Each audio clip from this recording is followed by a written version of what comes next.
네, 국민의힘 한동훈 위원장이 민주당 정청래 의원의 대항마라고 하면서 김경률 비대위원을 깜짝 발표를 했습니다.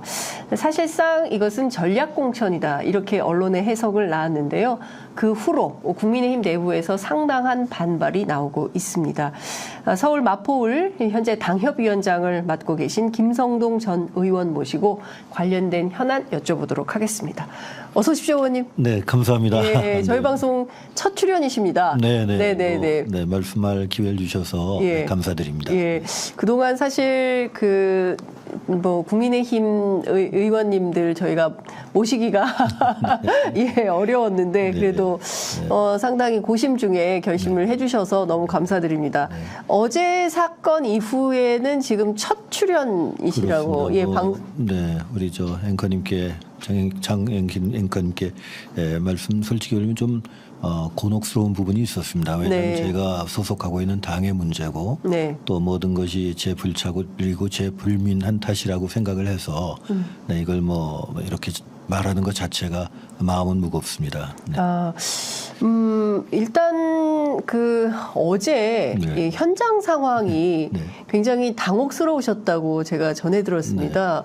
뭐 당혹스러울 수밖에 없었습니다. 이제 대개 행사를 하면 행사의 목적이 있고 취지가 있고 가는 사람은 이렇게 했구나 하고 마음의 준비를 하고 가는데 어제는 서울시당 신년 인사회였거든요. 신년 인사회는 뭐 덕담 나누고 또 어려운 데서 참 고생들 한다는 거 하고 바로 그 전날 공천심사위원회 공천 룰도 발표됐으니까 정말 그 잘 정해진 룰에 따라서 공정한 경선 흔히 말하는 이기는 경선에서 좋은 결과들 갖고 힘 합쳐서 승리하자 이런 말을 나누는 게 정상적인 예상이지 않습니까?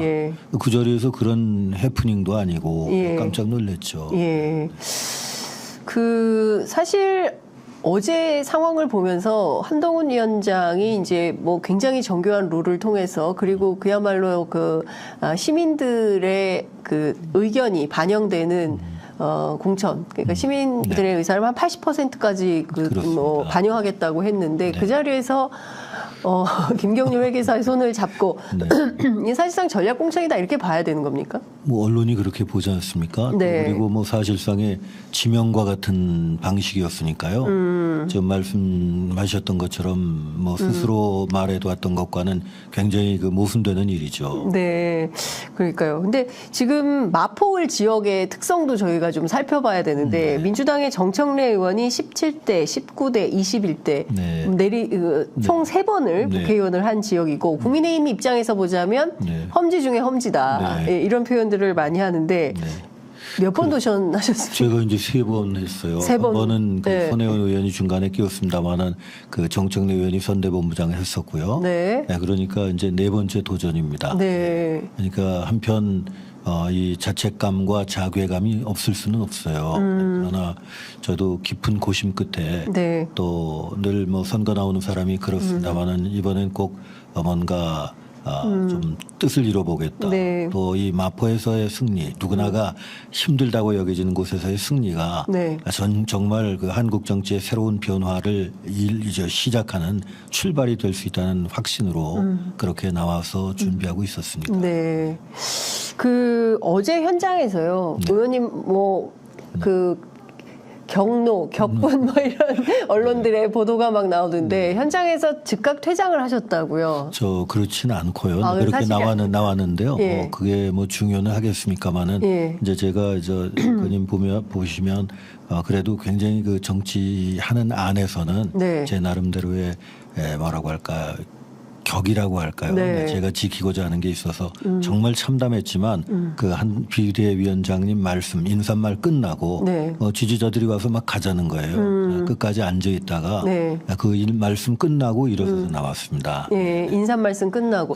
그다음에 뭐 사무국장이 항의하다가 끌려 나왔다라는 언론 보도. 저는 몰랐는데요. 나중에 보니까 언론에도 그렇게 나오고 뭐 사무국장도 그렇고 그때 이제 저희가 마포 지역에서 했어요. 거구장이라는 데가 보니까 네. 아마 이제 선거구상으로는 마포 갑 지역인데 예. 마포을 마포 갑의 경계선이기 때문에 예. 저희들 당연히 그 지방의원들도 오시고 그 원로도 오시고 네. 지지자들도 왔다가 그 뭐 생각지도 않은 상황에 뭐 고함들도 지르고 그랬던 것 같아요. 어제 고함도 지르고. 네네. 원로 같은 분은 뭐 강력하게 말씀하셨더라고요. 원로분들께서도 어떻게 이런 식으로 할 수가 있겠냐. 그러면 한 위원장이 김경률 회계사 손을 번쩍 들어준 것은 사실상 이 사람 찍자 이런 뜻으로 해석해야 됩니까? 저는 그렇게 봅니다. 왜냐하면 그 앵커님 요새는요 그 당 그 의원들부터 해서 사실 지도부의 어떤 눈빛 하나, 악수하는 이 감촉 하나 이것도 굉장히 민감하지 않습니까? 그렇습니다. 선거 때. 그런데 올라와서 여기는 뭐 누구를 세웠습니다. 그러고 손까지 들면 그거를 그게 지명이 아니라고 생각하는 사람이 이상한 거죠. 네, 그러니까 본인의 그 행동 하나하나가 어떤 의미를 갖는가를 몰랐던가 아니면 굉장히 이 다른 사람들을 무시한 거다. 뭐 본인은 본의는 모르겠습니다. 그런 결과를 초래한 겁니다. 참, 마포을에서 16년입니다. 16년 네 번째 도전이면 16년 도전을 하셨는데 12년 그러면 12년 세 번 도전. 이번에 하면 네 번째 도전. 12년. 그러니까 12년간 10년 넘도록 이 지역에서 뭔가 국민의힘 국회의원이 돼 보려고 고생한 당협위원장이 있는데 갑자기 느닷없이 김경률 회계사는 어느 동네 분인가요? 마포에 살고 계신 분이에요. 아니 어제 이제 처음 이야기가 돼서 어제 수소문했더니 뭐 여기 거주는 안 하신 걸로 저는 알고 있고요. 마포 거주민도 아니시고. 그리고 뭐 그건 확인은 못했어요. 그럼 제가 확인한 바로는 그러고 뭐 이제 뭐 무슨 사무실인가 뭐 단체를 뭐 합정동에 운영했다는 말씀 계십니다만 그것도 확인은 못했고요. 그러나 이제 지역에서 왜 되게 그런 게 있지 않습니까? 누가 물망에 오른다, 누가 관심이 있다, 전혀 언급이 안 되던 분이니까 그야말로 뭐 깜짝 쇼처럼 그렇게 됐죠. 그러니까 저도 뭐 물론 회계사님이야 그 성함은 알고 있지만 그러나 뭐 개인적인 대화 한번 해본 적이 없으니까 왜 마포에 이 마포 의뢰 이랬는지 알 수가 없습니다. 혹시 이 사건 이후에 한동훈 위원장으로부터 뭐 전화가 온다거나 뭐 문자가 와서 사실은 뭐 이러이러한 저간에 사정이 있었습니다라고 혹시 설명하는 연락이 있었습니까? 없었습니다. 없었습니다. 지금 이 순간까지? 지금 이 순간까지 없었습니다. 그렇습니다. 그 사실 그 처음에 한동훈 위원장이 국민의힘 사상 최초로 시스템 공천 제도를 도입했다. 이렇게 이제 굉장히 강조를 해서 발표를 했는데 이것도 사실은 한 위원장이 와서 한 거다. 엄청난 어떤 혁신. 국민의힘 내부에서는 새로운 도전 뭐 이런 차원에서 설명을 했는데 뭐 이렇게 되면 사실상 그토록 내세웠던 공정과 상식에 상당한 훼손이 되는 거 아닐까요? 저는 당연히 그렇다고 봅니다. 지금 말씀처럼 오늘 이제 공관위에서도 굉장히 당혹스러웠다는 보도도 봤습니다만 그러니까 이게 이 정치의 어떤 그 메커니즘, 정치의 생리 이거에 대한 조금만 이해관계가 있다면 정말 뭐 지금 비대위원장이라는 것이 평시를 제치하면 당 대표인데 당 최고 지도부가 내 어떤 처신 하나하나가 어떤 파장을 일으킬 건가 신중해야 되고요. 특히 지금 최대의 과제로 떠오르고 있는 공정한 경선, 또 공정한 그 이기는 공천 이거와도 정면으로 배치되는 그런 일이죠. 지금 뭐 새로운 소식이 하나 들어왔는데요.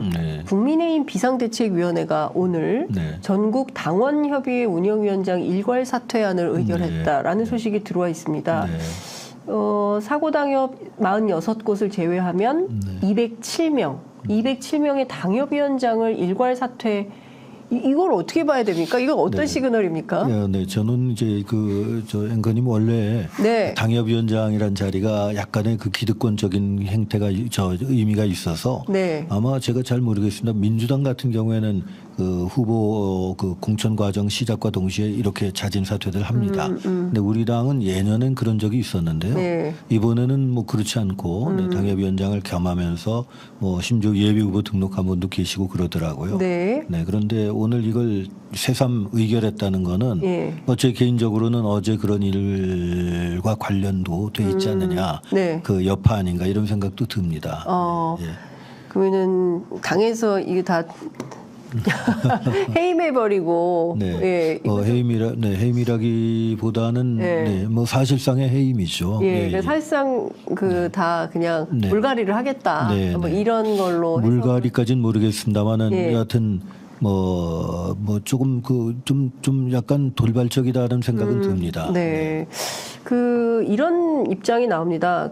박정화 수석 대변인의 설명인데 기존의 당협위원장들은 당원 명부를 확인을 해서 그러니까 약간 뭐 선거에 도움이 될 수 있게 쓸 수 있지만 예비 후보들 같은 경우에는 당원 명부를 열람할 수 없기 때문에 이것 자체가 공정한 경선의 장애물이 될 수 있기 때문에 이 자체를 없애는 차원에서 혁신적 차원에서 조치를 취한 거다라고 기자들에게 설명을 하고 있는데 이건 맞는 얘기입니까? 그렇게 때늦었죠. 만약 그렇다면 지금 제가 알고 왜냐하면 이제 민주당 의원들을 지역 행사나 이런 데서 봅니다. 네, 그러면 민주당식으로 예를 들어서 뭐 아주 처음에 선거 과정 공거할 어느 시간을 정하고 그때부터 이런 조치를 했으면 몰라도 뭐 지금 선거가 코앞이고 경선이 코앞인데 막 그게 이제 대변인 말씀하신 그게 이유라면 그건 조금 좀 때늦은 감이 있다 이렇게 오히려 보고요. 그러다 그런 점에서 보면 어제 같은 상황 또 당협위원장들의 불안감 또 앞으로도 뭐 있을 수 있는 그런 파문 여기에 대한 하나의 이제 대책이 아닌가 이런 생각이 드네요. 그런데 사실 한동훈 위원장이 뭐 다선 의원들, 뭐 어제 사선 의원들도 만나고 하지 않았습니까? 이 자리에서 경선 과정에서 어떤 불이익은 없도록 하겠다. 경쟁하는 후보들 간에 불이익이 있어서는 안 되지 않겠습니까?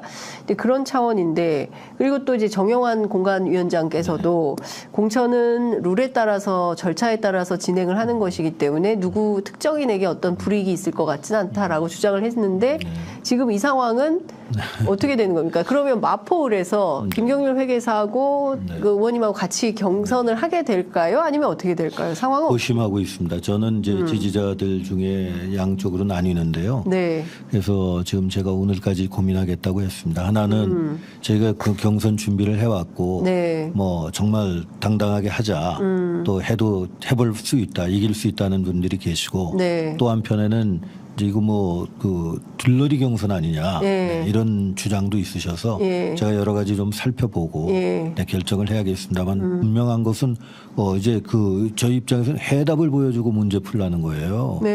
해답을 보여주고 나서 1번이나 2번을 선택하세요. 이런 격이 됐으니 꼴이 됐으니까 이건 뭐 어쨌든 간에 불공정한 출발선상에서 스타트하는 거다 이렇게 보죠.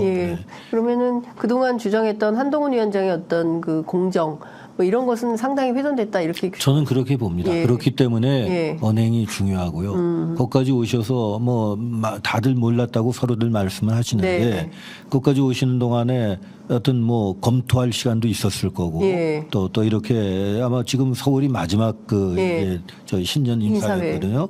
그러니까 얼마든지 자제할 수도 있었을 텐데 그런 행동이 이렇게 이루어질 수 있도록 어떤 면에 방치가 됐다는 것도 그거는 이제 우리 당의 큰 어떤 하나의 전략적인 판단에 있어서 문제라고 봅니다. 이게 좀 한동훈 위원장이 정치를 처음 해보셔서 생기는 문제일까요? 그런 부분도 있다고 저는 봅니다. 외람되지만 뭐 정말 좀 제가 그런 느낌도 예를 들어서 이 지역 위원장들이나 선거 후보자들의 마음을 조금이라도 헤아린다면 그거는 있을 수가 없죠. 저는 제일 안타깝고 또 속상하고 지금도 이제 참담한 심정을 느끼는 것 중에 그것 중에 하나가 그겁니다. 우리가 국민을 위한다, 국민을 존중한다 이런 말 하지 않습니까? 국민 존중하는 거가 최상의 목표입니다만 그 이전에 당원도 존중하고 그 이전에 원외 현장에서 고생하는 원외위원장들도 헤아리고 그 이전에 동지들의 아픔도 이렇게 생각해 볼 수 있는 이런 분위기가 돼야 되는데 이건 뭐 당원을 무시하고 당협위원장 무시한 거라고 저는 볼 수밖에 없고요. 그래서 뭐 그런 전화도 오고 뭐 위로도 받고 그랬습니다. 근데 왜냐하면 사실 지난 강서구청장 보궐선거 때 그때도 경선을 하긴 했었거든요. 1000명의 샘플이 있었지만 이 샘플을 어느 단위에서 어떻게 모집을 하느냐 이것도 굉장히 중요한 것이고 왜냐하면 결과가 달라질 수 있습니다. 왜냐하면 전체 마포을 지역 국민이 몇만 정도 됩니까? 저희가 한 20만 가깝다고 20만. 보면 됩니다. 그러면 20만을 다 샘플을 돌릴 수가 없기 때문에 네. 그 중에서 이제 어떤 샘플을 모으냐. 그 결과가 근데 지난번에도 보면 김진선 후보가 굉장히 좀 억울하다고 했었거든요. 그 결과에 대해서 뭐 마지막에 그 뭐 승복은 하지만 결국 선거를 같이 뛰지는 않았었어요. 김태우 후보 혼자 뛰고 뭐 이런 상황이었던 건데 마포에서도 그런 장면이 연출될 가능성. 그거는 뭐 속단할 수 없죠. 또 이제 그 분야에 일하시는 분들을 이제 저 명예를 손상하는 거니까 말할 수는 없습니다만은 하여튼 후보 당사자들은 매번 여론조사 끝나면 이전에도 역대 보면 거기에 대해서 불공정 시비는 꼭 나왔어요. 그러니까 더 엄정하고 더 조심해야죠. 그러나 예를 들어서 저는 뭐 일반 시민 80% 우리 당원 20%인데 그 당의 최고 지도부에서 나는 이 사람 좋다. 공정한 경선해라. 이게 앞뒤가 안 맞죠. 왜 김경률 회계사로 정했을까요? 이를테면 이게 일각의 해석은 한동훈 위원장과 전직 사무총장을 했었던 이철규 인재영입위원장 공동작품 아니냐라는 분석도 기자들 사이에서 나오는데요. 네, 뭐 그거는 제가 알 수가 없죠. 알고 싶지도 않습니다. 그러나 이제 제가 하나 꼭 말씀드리고 싶은 것은 앵커님 이기는 공천 말하고 자객 공천 말하고 이럽니다. 선거가 누구 죽이는 겁니까? 선거의 목표가 어떤 한 사람을 목표로 해서 저거에 좀 꼴 보기 싫으니까 그게 누가 됐건 이래서 성공할 수가 없습니다. 이기는 선거 하려면 과정도 이겨야 되고 또 특히 우리 마포를 비롯해서 지금 가장 캐스팅 보트를 쥐고 있는 중도층 다시 말하면 편향되지 않은 분들이 공감하고 저기의 과정이 정말 말 언행이 일치된다. 감동적이다. 이래야만 표가 오지. 이게 뭐 어디 뭐 여기가 군사훈련 하는 데도 아니고 저 사람 잡아라 저 사람 잡아라 한다고 될 일이 아닌데 어떤 발상에서 그런 일이 이루어졌는지 예를 들면 정 의원 뭐 활동하고 그게 뭐 눈에 많이 거슬릴 때 있습니다. 지역에서도 그런 거 있습니다만 정 의원뿐만 아니라 누구에든지 뭐 예를 들면 우리나라뿐만은 아닙니다만 이른바 자객공천 이런 거 자체가 저는 굉장히 위험한 발상이라고 봅니다. 저는 그 말합니다. 예를 들어서 저 사람을 뭐 이제 거치니까 더 거친 사람 보내자. 그 마포구민은 뭐가 되냐면 여기에 전쟁터입니까? 싸움터입니까?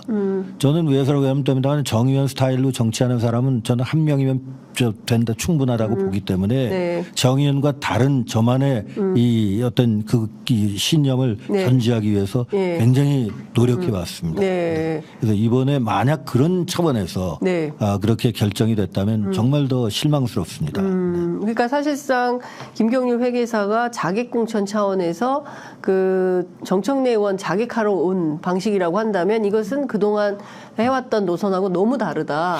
뭐 저는 그거는 당의 선택이겠죠. 그러나 저는 뭐 저를 떠나서 선거에 임하는 그 당의 입장, 모든 정당의 입장이 국민의 민심을 얻으려고 해야지.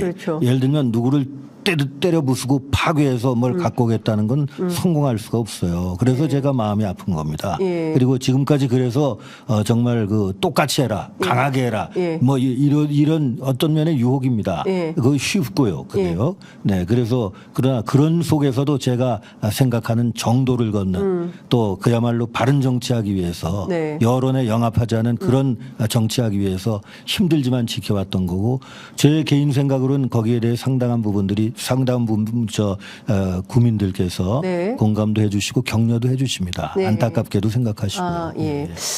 알겠습니다. 근데 그 지금 중요한 포인트는 한동훈 위원장이 끊임없이 운동권을 타겟으로 한다. 근데 저는 사실 이게 저희가 최근에 영화 서울의 봄 뭐 공전의 히트를 치고 있고 1,200만이 넘는 시민들이 그 영화를 관람을 한 것은 독재 정권과 싸웠던 역사 그리고 민주화 운동을 이뤄냈고 산업화와 민주화를 넘어서 또 새로운 미래로 가자 이런 이제 취지가 있는 것인데 줄곧 이렇게 타겟팅하는 이런 정치는 좀 어떻게 보십니까? 저는 그렇게 보죠. 이게 민심은 이 어떤 자기적으로 이렇게 왔다 갔다 하는 게 아니라고 봅니다. 그분들이 그만한 어떤 그 신망을 받는다면 그게 네. 이유도 있을 거고요. 네. 또 이제는 그것만 갖고는 할 수 없는 그런 시대에 이르렀다는 거에 전적으로 그 문제의식, 시대인식에 공감은 합니다. 그러나 그거를 목표로 해서 이제 그걸 타겟팅해서 깨부수면 그 표가 우리한테 온다는 거는 굉장히 단순한 발상이고요.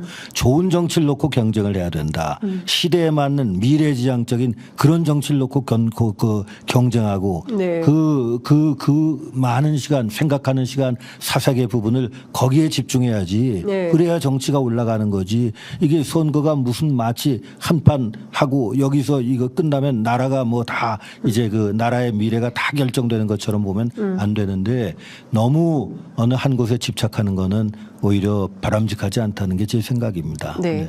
앞서 이제 중도층을 어떻게 네. 하면 국민의힘이 더 많이 끌어올 거냐 이게 굉장히 중요하다. 네. 그리고 중도층, 수도권 그리고 청년층 여기서부터 국민의힘이 인기가 좀 많지 않기 때문에 이 부분을 어떻게 돌파할 거냐 굉장히 중요한 의제인데 최근에 이제 뭐 선거 때문에 지역을 많이 다니시기도 하고 그리고 서울 수도권에서 국민의힘이 인기가 별로 없지 않습니까? 이제 이것을 돌파하는 차원에서 한동훈 위원장이 새로 왔다. 뭐 이런 해석도 언론에서는 하고 있는데 실제 거기에 부합하는 역할을 하고 있다고 보십니까? 아니면 저는 이제 시간이 좀 필요하다고 봅니다. 한동훈 위원장도 시간이 필요하고요. 네.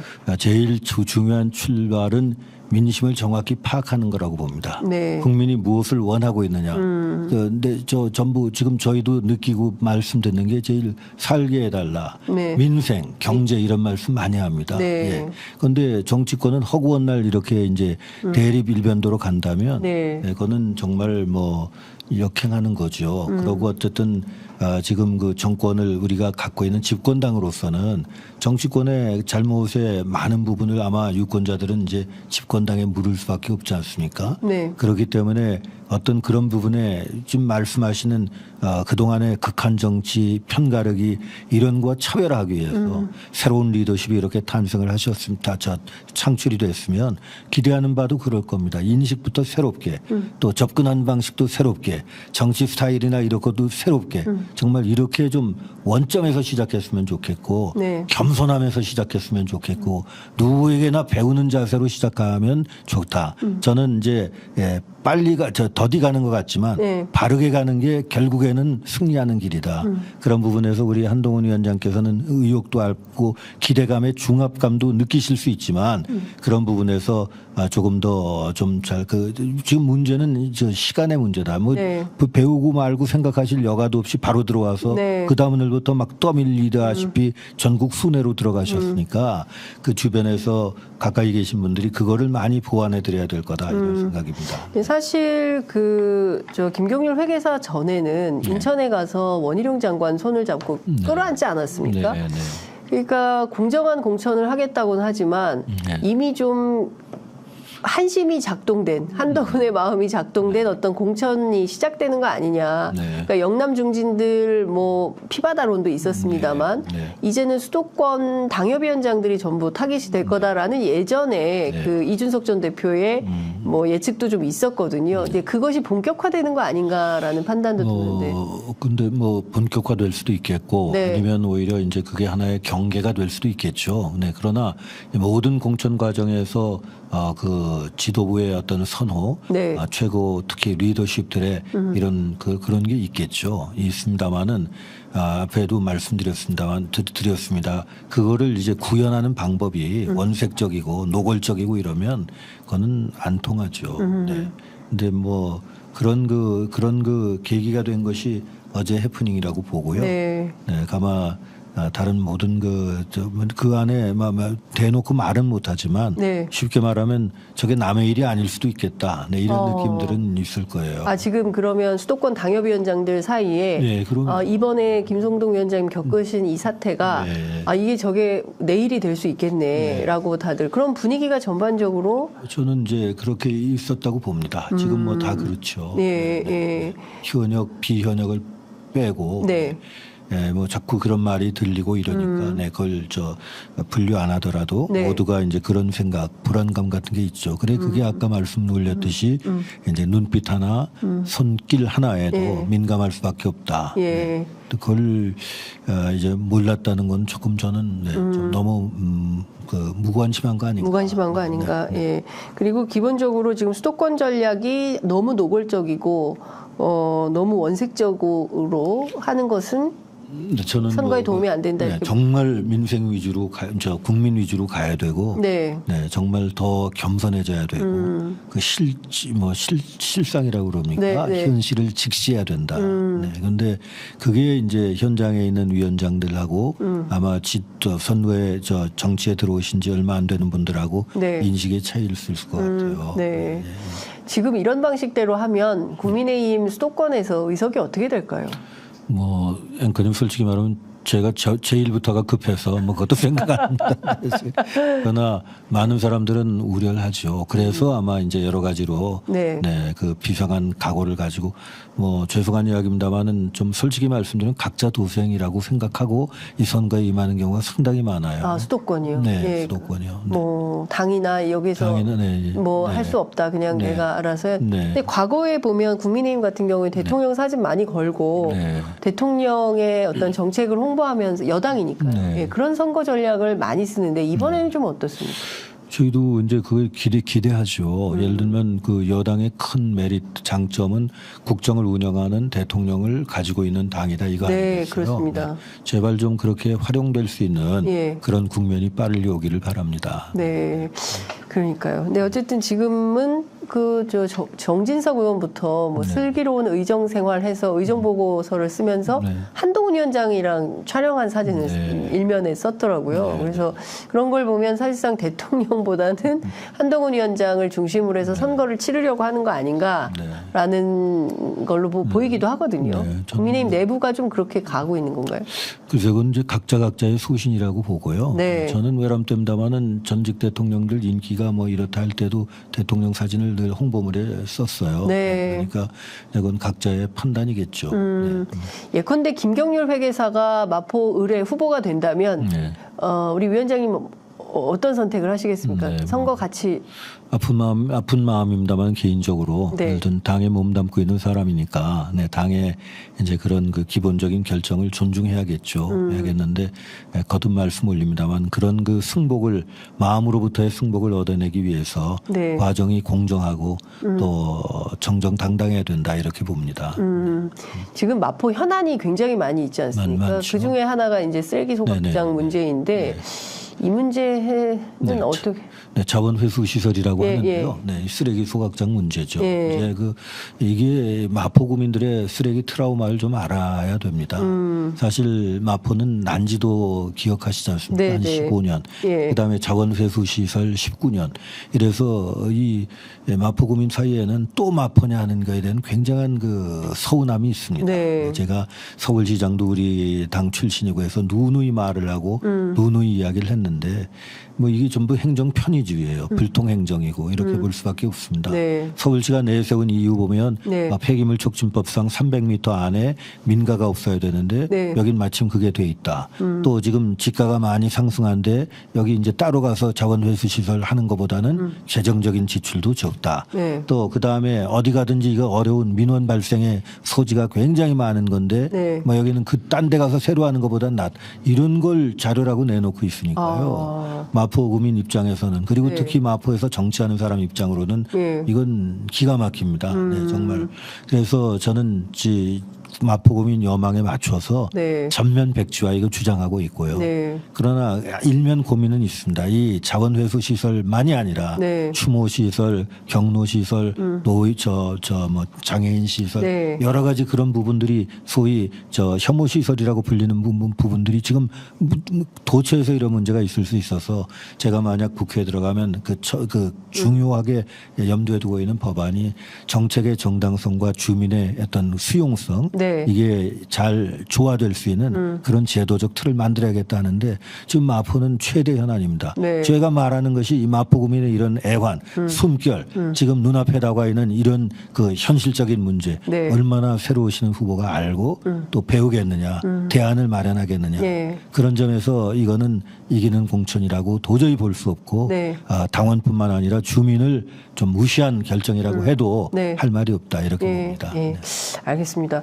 지금 분위기면은 좀 돕기는 어려울 것 같다는 생각이 좀 드네요. 아니요, 저는 뭐 그렇진 않고요. 네. 네, 뭐 결정이 나면 네. 돕는 게 저희 그 어떤 뭐 뭐라고 숙명이란 뭐 합니다. 네. 그 책임이라고는 보는데요. 네.